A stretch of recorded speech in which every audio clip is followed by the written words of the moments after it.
Ya, visual di kaca TV anda sekarang mengingatkan saya memori 26 tahun lepas yang mana saya bermain dengan perkara ini, benda ini semua, mainan-mainan ini dalam peringkat pendidikan awal saya pada ketika itu.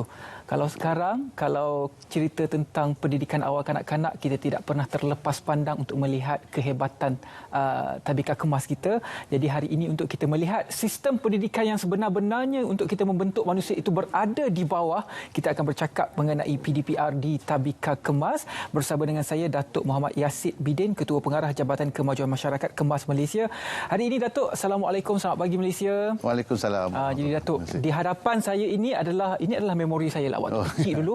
Saya pernah bermain ini untuk mengenal apa itu ABC, mengenal apa itu bangunan, mengenal apa itu kereta. Jadi mungkin di awal perbincangan kita ini, bagaimana Datuk melihat setahun kita menghadapi pandemik COVID-19, bagaimanakah sistem pendidikan berubah di Tadika Kemas? Okey, terima kasihlah di atas peluang yang diberi pada saya ini untuk memberi penjelasan tentang apa ni yang berlaku di Tadika Kemas kita ni sepanjang tahun yang lalu. Bermakna tadika kita beroperasi pada awal tahun tu dapat beroperasi dengan sepenuhnya lah kan, tetapi pada bulan 3 bulan Mac tahun lepas, mana kita terpaksa menghadkan ada sekolah tadika yang ditutup dan sehinggalah bila BKP tersebut selesai barulah kita buka balik tadika kita, tetapi kita tak dapat buka sepenuhnya ya, kerana pada peringkat pemulihan tersebut kita hanya dapat membuka separuh sajalah daripada bilangan pelajar-pelajar tersebut secara bergiliran ya, pada masa tahun yang lepas. Tetapi apabila masuk pada tahun baru ini, kita dapati memang masih lagi dalam keadaan PKP dan ada kawasan BKP yang diperketatkan. Jadi di mana di sini memang langsunglah kita tak boleh buka tadika-tadika dan juga taska kita untuk anak-anak kita.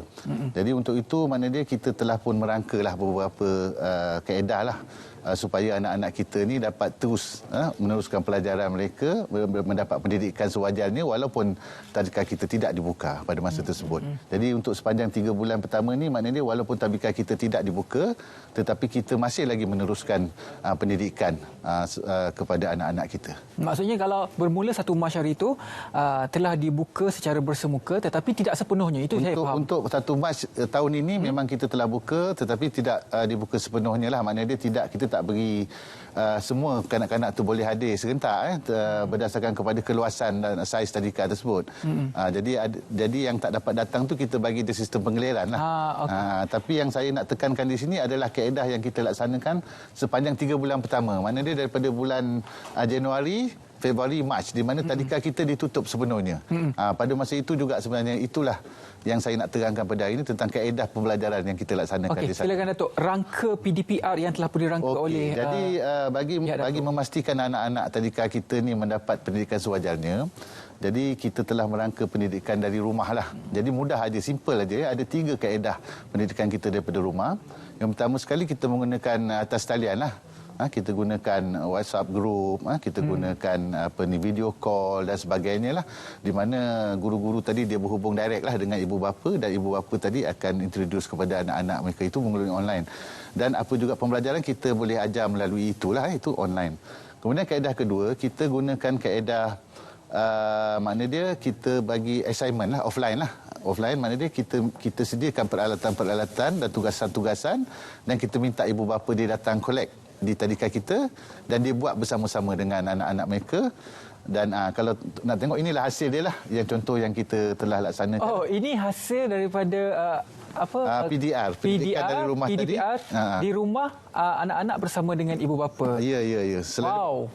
Jadi ini, kalau ini kit dia lah. Ini kit yang contoh yang yang kita buat. Ini saya dapat masa saya melawat tadika di Mesir baru-baru ni.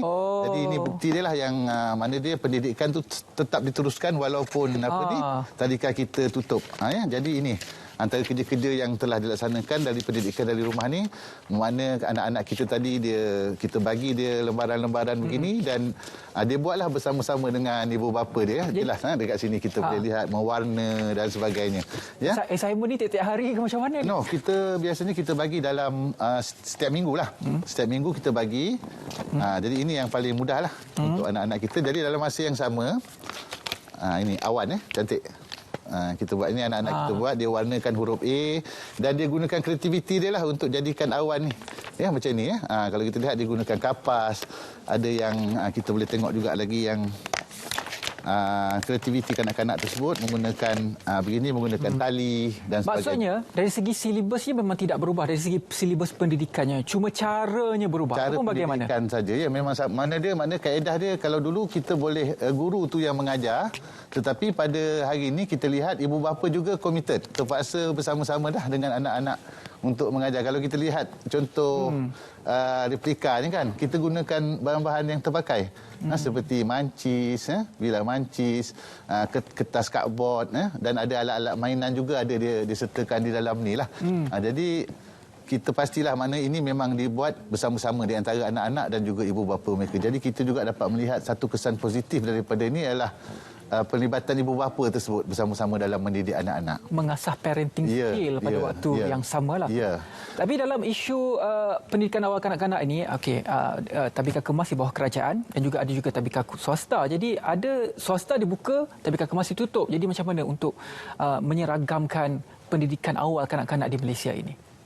Okey, untuk pendidikan yang seragam kita memang menggunakan yang diberi oleh Kementerian Pendidikan. Jadi memang rangka pendidikan kita berdasarkan kepada kanak-kanak tersebut belajar sambil bermainlah di bawah Kementerian Pendidikan. Jadi mana dia tapi akhirnya juga mana anak-anak kita tu akan diberi pengetahuan tentang menulis, mengira, membaca. Jadi itu asas untuk anak-anak tersebut, dan yang penting sekali kanak-kanak tadi tahu menguruskan diri. Kanak-kanak tadi tahu menguruskan diri, makna dari segi menjaga kebersihan, mandi pada waktu pagi, gosok gigi dan sebagainya. Jadi itu asas-asas yang kita kena kenalkan kepada anak-anak tadika kita lah. Berbalik kepada PDPR tadi, salah satunya adalah pembelajaran secara dalam talian. Ini secara fizikal, maksudnya ibu bapa pergi ambil kit dan lakukan assignment ini di rumah. Jadi dalam isu, contohnya dalam isu dalam talian itu, kalau katakanlah keluarga tersebut tidak berkemampuan untuk memiliki tab telefon dan sebagainya, bagaimana pula? Okey, kita ada kaedah yang ketiga lah. Yang ini kita laksanakan khusus bagi kawasan-kawasan yang luar bandar yang tidak ada talian, ataupun memang daripada ibu bapa yang tidak berkemampuan. Dalam kaedah ini guru tadika kita pergi ke rumah mereka, bersemukalah dengan anak-anak tadi dengan kebenaran ibu bapa dan bersama-sama dengan ibu bapa. Dan pada waktu itu guru tadika kita dia akan bagi tahulah ibu bapa apa yang patut dibuat oleh anak-anak kita. Ruangkan masa antara 1 ke 2 jam lah kepada setiap anak-anak tadi yang tidak mempunyai kesempatan tadi untuk online tadi. Jadi ini memang kita lakukan sepanjang 3 bulan pertama lah pada tahun ini, dan setiap guru tadika kita turun dari rumah ke rumah lah untuk memberi pendidikan secara direct. Tapi tak dapatlah 1 minggu penuh macam di sekolah kan. Cuma kita dalam 1 jam atau 2 jam lah kepada setiap anak-anak yang tak dapat hadir ke sekolah.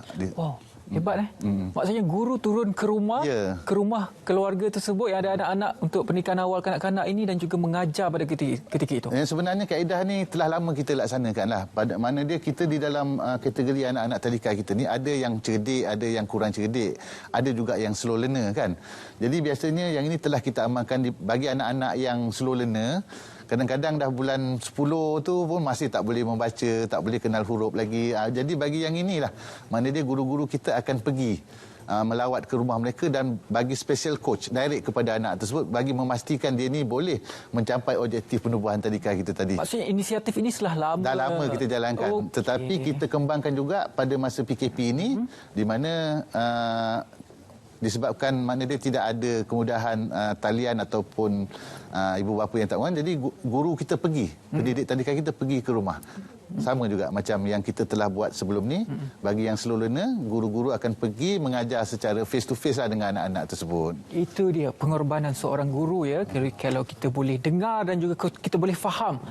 Jadi bermula 1 Mac, sektor pendidikan telah pun dibuka bermula dengan prasekolah tahun 1, tahun 2. Jadi prasekolah saya difahamkan juga ada sistem penggiliran. Maksudnya boleh tidak ke bersemuka, boleh juga secara online. Bagaimana sistem itu? Okey, bagi tadika kemas kita dah mulakan seperti biasalah. Maknanya kita dah buka kelas kita dan kita tertakluk kepada keluasan kelas tadika tersebut. Kalau tadika tersebut mempunyai ruang yang cukup untuk penjarakan, jadi insya-Allah kita akan panggil seberapa ramai yang bolehlah, tapi kita punya bilangan pelajar pun terhad sebenarnya, antara 25 ke 30 orang lah dalam satu kelas kan. Jadi kita akan buka mengikut keluasan tadika kelas kita tadi, asalkan kita dapat mematuhi SOP dari segi penjarakan. Jadi mana yang tak dapat hadir pada hari ini, terpaksa jugalah kita buat penggiliran kepada mereka. Penggiliran secara dalam talian, secara fizikal? Secara fizikal. Sebab sekarang ni sekolah tadika-tadika kita telah pun dibuka secara fizikal, jadi memang mereka kena datanglah ke sekolah seperti biasa, ke tadika. Kit begini masih lagi dibekalkan pada waktu pembukaan sekolah? Okey, kita kaedah ini kita masih teruskan. Kalau ini kita lihat baru A kan? A. Jadi kita akan follow dengan huruf-huruf abjad seterusnya. B, mungkin B besok ada benda barulah, baju misalnya kan. Kalau C besok mungkin apa-apalah, binatang ke. Dia akan follow lah benda ni. Seterusnya sampai anak-anak kita mahir membaca dan juga boleh mengawal diri mereka lah untuk buat sendiri. Tapi kalau dibuat di rumah ni, saya rasa mungkin ada bantuan ibu bapa kan dekat sini. Ini adalah hasil daripada adik kita. Nama dia biasa sebut kat sini Nur Kaisha Damia binti Rosdi. Ini memang betul-betul di sekolah di Mersing. Ya, dia di Mersing. Ini kebetulan saya dapat melawat di Mersing pada masa musim PKP yang lalu. Jadi saya dapat lihatlah dan dapat ambil contoh-contoh yang telah dilaksanakan di sana. Ya Allah, cantiknya dia punya berwarna. Saya dulu comotlah saya dulu. Budak perempuan memang cantik-cantik kalau dia berwarna.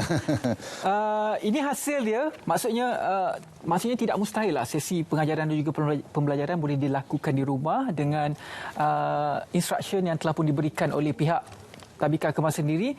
Dan juga dalam masa yang sama, pada saya adalah bagaimana ia boleh merapatkan hubungan antara anak dan juga ibunya sendiri kan. Jadi kita rasa gembira jugalah apabila dalam keadaan begini, apabila kita buat program PDPR ni, kita lihat ibu bapa juga semuanya committed lah. Sebab apabila ada kita bagi assignment atau kerja-kerja teknikal begini kan, jadi ibu bapa terpaksa bantulah untuk memastikan yang anak-anak mereka ni boleh bersaing apabila dia hantar homework ni nanti kan dekat rumah. Tak jadi rimau. Sebab apa, takut ada yang anak-anak kecil tapi tak ada dapat aduan lah. Jadi rimau.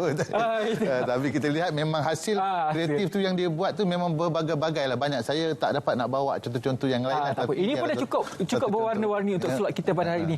Terima kasih banyak-banyak kepada Datuk Muhammad Yasib Bidin, Ketua Pengarah Jabatan Kemajuan Masyarakat, menerangkan kepada kita apakah inisiatif yang akan diusahakan jika berlakunya lagi PKP dan juga pengajaran dan pembelajaran bersemuka tidak boleh dilakukan. Jadi bagaimana pengajaran secara dalam talian dan juga kit ini diberikan untuk memastikan kaedah pembelajaran kepada anak-anak untuk pendidikan awak kanak-kanak boleh dilaksanakan dan juga mencapai matlamat. Terima kasih banyak-banyak. Kita berehat seketika, kita kembali selepas ini dalam